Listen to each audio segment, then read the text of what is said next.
Welcome to Deluxe.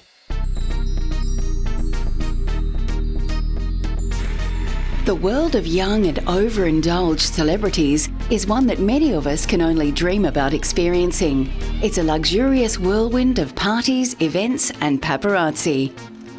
Many are tempted by their heady lifestyle, but struggle hard against the intense pressures of the fame game, while others find the inner calm to glide over the top of all the crazy excesses of the celebrity lifestyle. This is life in the dreamland of superstardom. When your dad is one of the most famous property developers in the most famous city on earth, a man who's loved and loathed in equal measure by the rest of the world, then you've got a lot to live up to. But Ivanka Trump hasn't let her lineage stop her from enjoying life to the fullest. Following in the footsteps of her legendary father Donald Trump and his father before him, Ivanka has begun to carve out a career for herself in property development, continuing the family tradition. These days, Ivanka is busy dividing her time between being a businesswoman, socialite, and fashion model. She's currently the Vice President of Real Estate Development and Acquisitions at the Trump Organization. Before working for her father, she earned her stripes at another property development company, Forest City Enterprises. More recently, Ivanka has expanded her career trajectory by joining forces with Dynamic Diamond Corporation, where she's designed a new line of jewelry called Ivanka Trump for the brand's flagship store on New York's Madison Avenue. Before her business career began, Ivanka dabbled in modeling. Her first magazine cover was in 1997 on an issue of 17 magazine. And since then, she's appeared on a variety of magazine covers.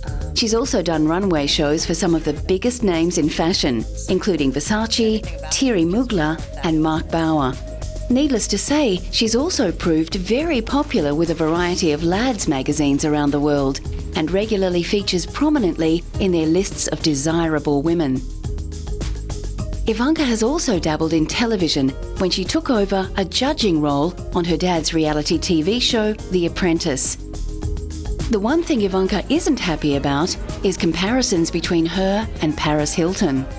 While the media delight in comparing the two, Ivanka hates the comparison, explaining in a 2007 interview that she works 13 hours a day for her money.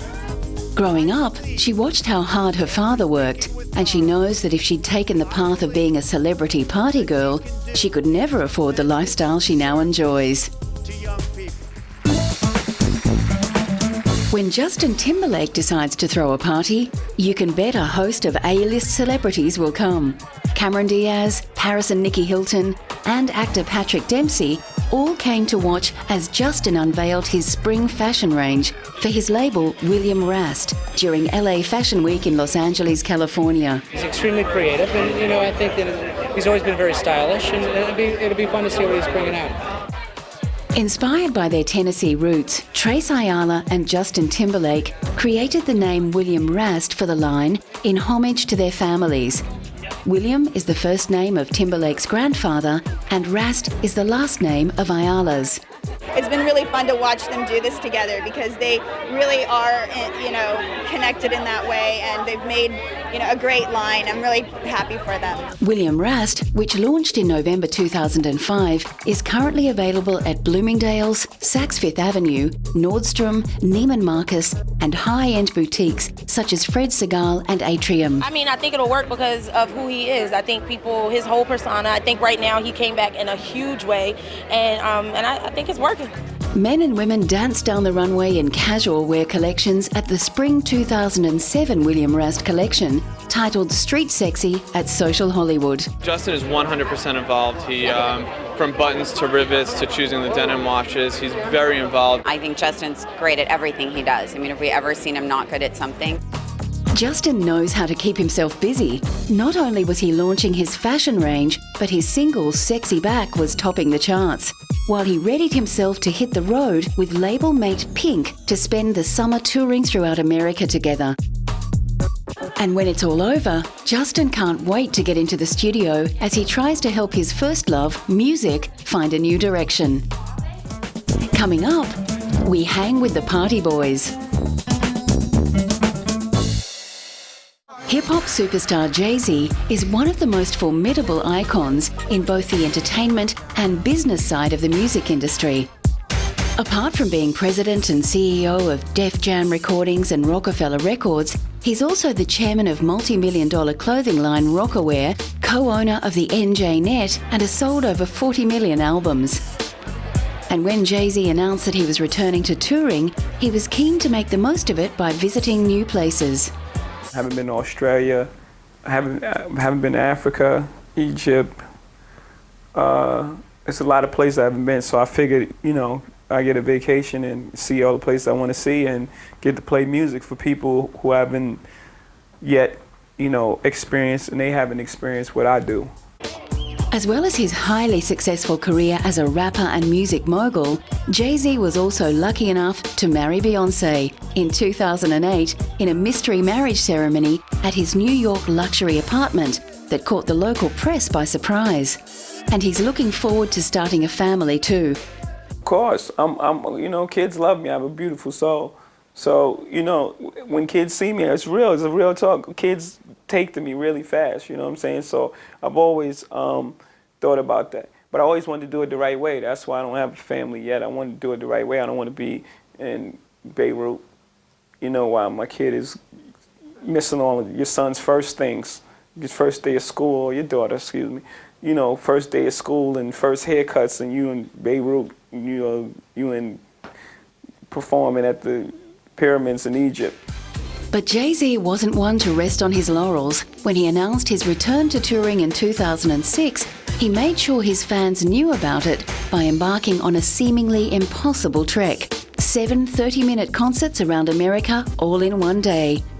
He started his tour in Atlanta before jetting to Philadelphia, Washington, New York, Chicago, and Los Angeles, ending in Las Vegas, where Paris Hilton danced in the front row of his concert.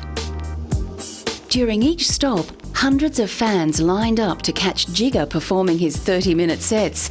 Jay even had a special fan in Los Angeles. His leading lady Beyoncé came out to see her man. After his marathon touring effort, it was off to South Africa for Jay-Z, so that he could help highlight the worldwide water crisis. By allowing a documentary film crew to follow his tour through Africa, Jay-Z hoped to mobilize a whole new generation of young people who otherwise may not be familiar with the water crisis. Jay-Z wanted to help them learn about the causes of the water crisis and take action to help those who are suffering. As part of his Global Express tour, which included 3 South African cities, Jay-Z travelled to several regions. It shouldn't take for the cameras to come on for people to start building wells and things like that. This is just something that's been done just out of, necessity. I mean, the numbers are staggering of the people who don't have access to clean water. And what people consider access is I'm guessing like a half a mile. Jay-Z had been looking for a way to help people in Africa after earlier tours when he was struck by how many people lacked something as simple as clean running water in their daily lives. By the time that his tour had finished, Jay-Z had succeeded in his goal of building over 1,000 play pumps throughout Africa.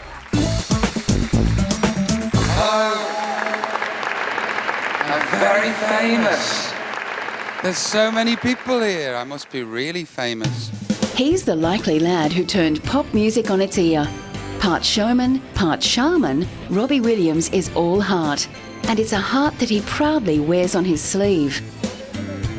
A consummate performer, Robbie has become known for his stunning stage shows and enthusiastic embrace of life. But this wild enthusiasm has come at a cost. Robbie's yet another star who struggled to keep his life under control. In 2007, Robbie checked himself into an Arizona rehab clinic where he was being treated for a dependency to prescription drugs. But this wasn't the first time Robbie has suffered with addiction. The former boy band member was treated for drug and alcohol dependency after he left his former band Take That in 1995. In a 2006 documentary on bipolar disorder, Robbie admitted that he had started taking antidepressants 13 months after becoming sober. Although he's had to battle to come to terms with his fame, he's still not sure about his place in the world. In 2004, when he was inducted into the UK Hall of Fame Awards, he wasn't so sure what all the fuss was about. No, I don't. I really don't. I don't know what it is. I know it's important because Bono's coming in, And Madonna. and Madonna, you know, so it must be an important do. And yet Robbie still has the energy to come out swinging at his press conferences, and he can always be relied on to be entertaining. Last time I did this in Germany, I was quite famous, but now obviously there's lots of you. Thank you for coming. Good afternoon, ladies and gentlemen. I'm Robbie Williams, and this is my press conference. In a vintage Robbie show, he was keen to defend his friend Kate Moss from the English press, who had been hounding her over allegations of her drug abuse. I think that the way that,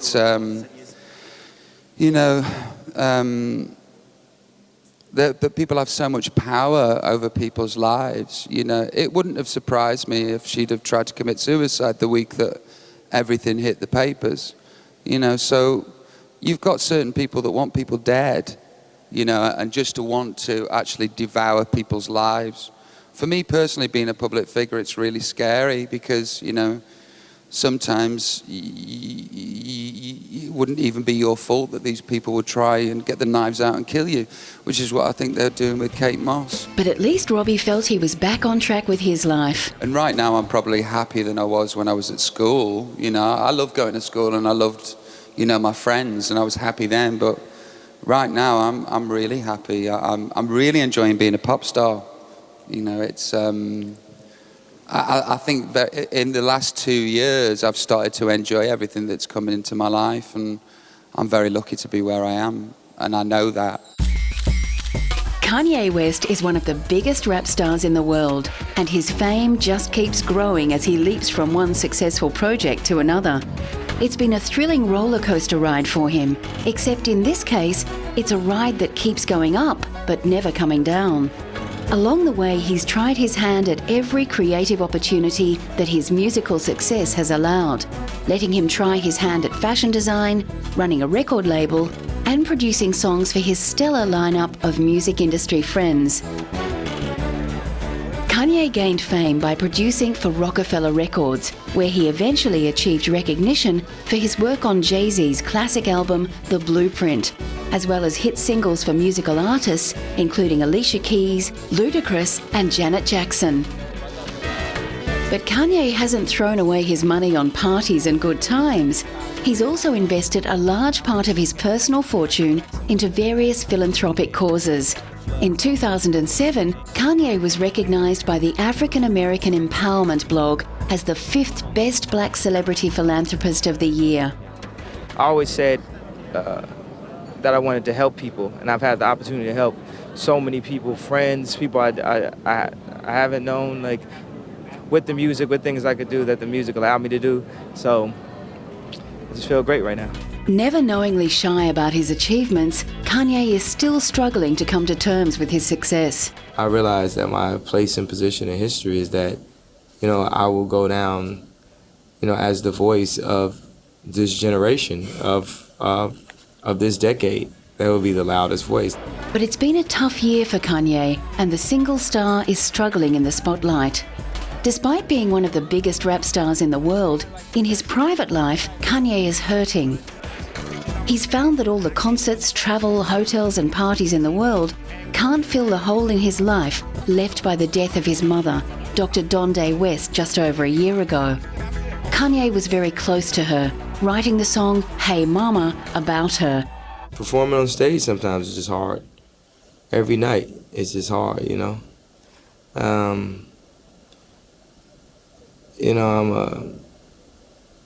I'm at that point where, you know, I long to have a family, and especially losing my mother. I just really wish that I had like the type of woman that would have supported me through a situation like that, you know, and been very selfless.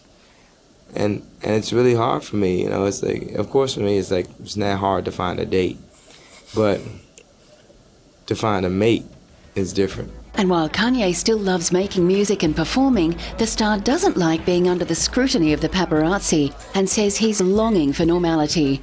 really accepting that it's one thing to say that you want to do it, and it's another thing to really end up being like Michael Jordan and then be under scrutiny and paparazzi and, just long for just normality. Like, some days you just really want to be normal and stuff, and I'm just going through balancing that.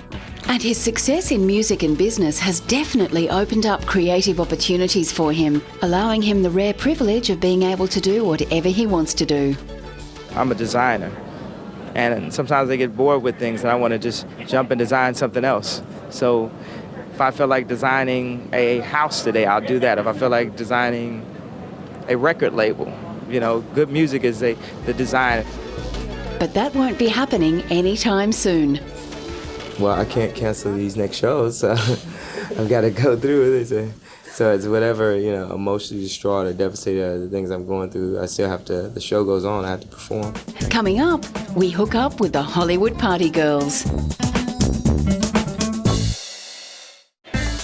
If you thought your sibling rivalry was hard, imagine competing with your sister when she's the world's most notorious celebutante. Nikki Hilton is not just a party girl travelling in her sister's shadow. While Paris holds the attention of the world's paparazzi, Nikki has been busy carving out her own career as a fashion designer. In Los Angeles, Nikki attended the opening of the Apple Lounge. She was responsible for designing the staff uniforms for her friend Alison Melnick's club. I've known Allison since I'm 13 years old.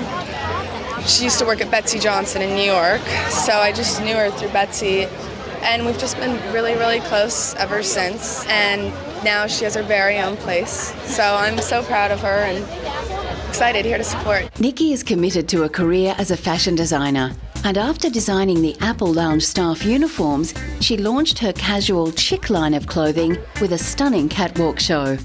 Sticking to short spring dresses, baby dolls, tight net shorts and corduroy trousers, Nikki went with 3 underlying prints as her themes. After that, Nikki's next fashion foray was her fall 2008 collection titled Nikolai, which she showcased at Culver City's Smashbox Studios. As part of the Celebrity Designer Week shows, Nikolai displayed wool tweed blazers, pleated bow dresses and patent leather patching. And of course in Hollywood, no A-list party is complete without a certain sister in attendance. I'm so proud of her. My sister is an incredible designer. I love the line. I'm wearing it right now. And she knows what she's doing. She knows fashion. Ever since she's a little girl, I always knew that she'd be doing something big in the fashion industry. And just to be here today, the first time seeing her show, so I'm going to be crying in the audience, all excited for her. Yeah, with my mom. As soon as the show ended, Paris and boyfriend Benji Madden left promptly, leaving mother Kathy Hilton behind. Paris is completely, different. And Nikki was always a little bit more conservative and tailored. But as always, the last word has to go to Paris. Nikki is a fashion icon. She knows style. She's elegant, but she can make things really sexy at the same time. Nicole Richie was adopted by 80s pop icon Lionel Richie and grew up with him and his wife. Sadly, when Nicole was 9 years old, the family was split by a bitter divorce, and both parents indulged Nicole's every whim, thinking it would help her through the pain of their separation. In an interview with Vanity Fair magazine, Nicole spoke of her parents' divorce, noting that their way of making me happy was to say yes to everything I wanted. But I don't think a little girl should have that much freedom. Nicole Richie shot into the celebrity spotlight as the best friend of notorious party girl Paris Hilton. Together, the childhood friends starred in 5 seasons of their hit reality show, The Simple Life, contrasting their party girl ways with their more subdued fellow citizens. But when Nicole screened a copy of Paris's leaked homemade sex tape at a party, the 2 best friends stopped talking, and a celebrated Cold War ensued between the pair. After the law had caught up with Paris, it looked like she wasn't the only one facing the threat of jail time. Nicole had been caught out on her own drink driving charges, and she didn't want to be reunited with her former best friend behind bars. But how did she feel about the prospect of going to jail? I think just as afraid as the next person, but I'm just just waiting it out. So I don't really know. In early 2006, Nicole had already pleaded not guilty to driving under the influence. And then in December 2006, she was arrested again by the police and admitting to having smoked marijuana and taking the prescription painkiller Vicodin. Because of a prior drink driving conviction in June 2003, under California law, Richie faced mandatory jail time from 90 days to a year if convicted of a second drink driving offence within 10 years. Eventually, the law did catch up with Nicole, and on the 23rd of August 2007, she was taken into custody at a women's jail in Linwood, California. But Nicole was released from jail after serving exactly 82 minutes of a 4-day sentence for driving under the influence of drugs. Despite all of her well-publicised partying excesses, Nicole doesn't think that she really deserves to be seen as a bad girl. I mean, I try not to think about that because it's not real. And, you know, I know that what my life really is that I'm a normal 25-year-old girl that has great friends around me and a great family around me. And I don't really think I'm that different from anyone else. And after all that excitement, Nicole was understandably a little media shy and didn't want to comment about any rumours in the press. I don't address rumors anymore because there's so many, and if I answer one, I'm going to have to answer 100, so I don't address rumors anymore. Lindsay Lohan began her career as a child model, appearing in various magazine advertisements and television commercials, and quickly rose to fame as a teenage superstar, specialising in wholesome family films. Lindsay proved to be just as popular in the press as she was in films, and she was regularly voted into the top 100 lists of hot young celebrities by various magazines. FHM readers even placed her at number 10 on their list of 100 sexiest women, while in 2007, Lindsay topped Maxim magazine's Hot 100.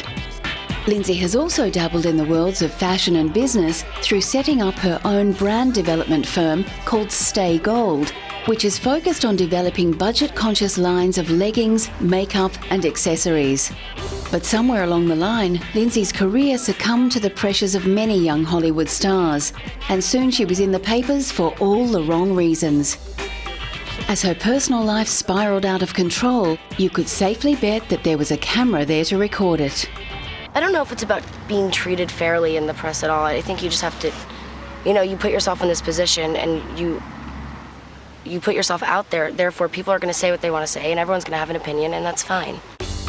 But Lindsay was able to turn her life around when she hooked up with DJ Samantha Ronson. Sam managed to bring some much-needed stability to Lindsay's life, helping Lindsay to counter the enormous pressures of the Hollywood star machine. Sadly for Lindsay and Sam, their relationship was short-lived, but it gave Lindsay a chance to get back on her feet and overcome her personal demons.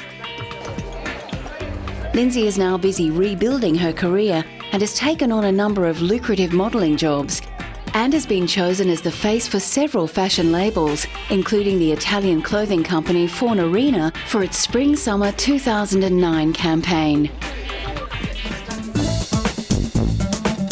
With all the turbulence of living life in the celebrity spotlight, it's reassuring to know that these stars can survive and thrive.